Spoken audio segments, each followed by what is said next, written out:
welcome to the Clever Hound. In today's video, we're going to teach our dogs how to lie down on cue.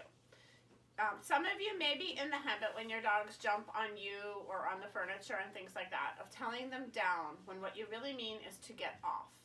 So think about how you go through your daily routine because that may make a difference in what cue we actually use for getting the dogs to lie down. I tend to say down to mean lie down and off to mean get off of whatever you're jumping on.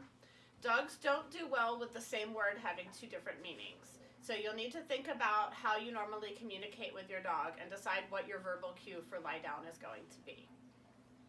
I'm starting out today on a nice squishy dog bed. It's usually easiest if we set the dogs up for success and have them work in a situation where the behavior we want is likely to happen. So a soft squishy dog bed is a much better place to lie down than a cold concrete floor or outside on the grass or something like that. So we're going to start out with a nice comfortable surface to set our dog up for success. I'm able to easily get down on the ground with my dog, so that's going to be the approach that I take just because it's going to bring all of her focus down low.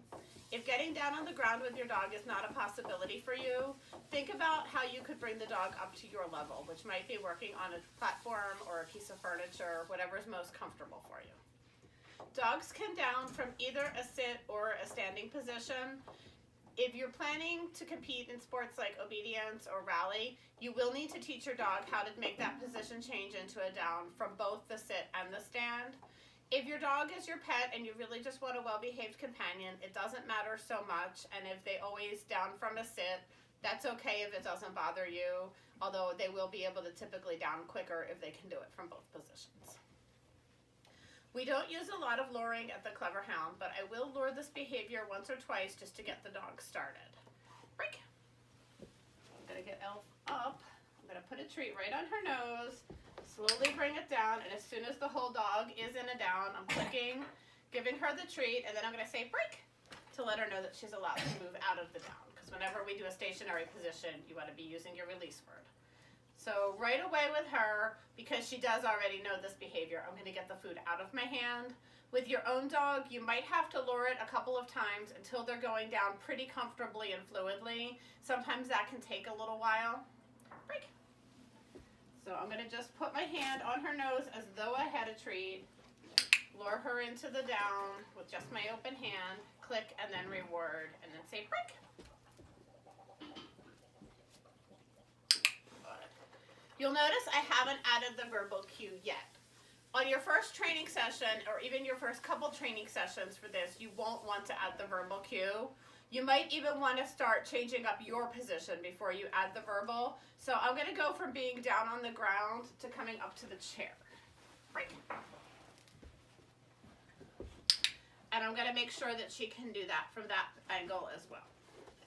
The next step from the chair would be to get all the way up into a stand. You want to work into that gradually. If you go from sitting on the floor to standing all the way up and looming over your dog, you'll probably find that the behavior falls apart a little bit. So think about how you can break it down into more manageable steps for them. Break. At this point, I am going to show you how I would add the verbal cue. Right now, my hand leading her down to the ground is effectively a hand signal that means down. So whenever we add a new cue to replace a cue that they already have, we always add the new cue and then pause a second and then offer the old cue. So what that will look like is we'll say the word, pause, and then help the dog out with the hand signal. She may go down right away on the verbal because she does know the word. Your dog will probably need you to help them out with the hand signal for quite some time, maybe even up to a couple weeks.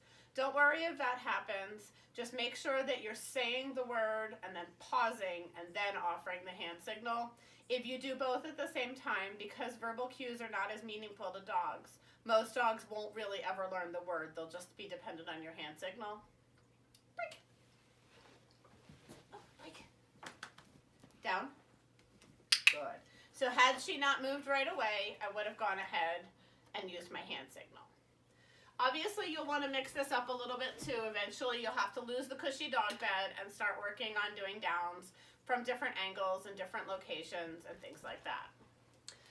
Have some fun with this. Let me know if you have questions, and I'd be glad to try to help you out with it. Down is a really important cue because a lot of times if we're going to leave our dog on a stay for any length of time, leaving them in a down where they're more comfortable is going to be your best option. Have fun.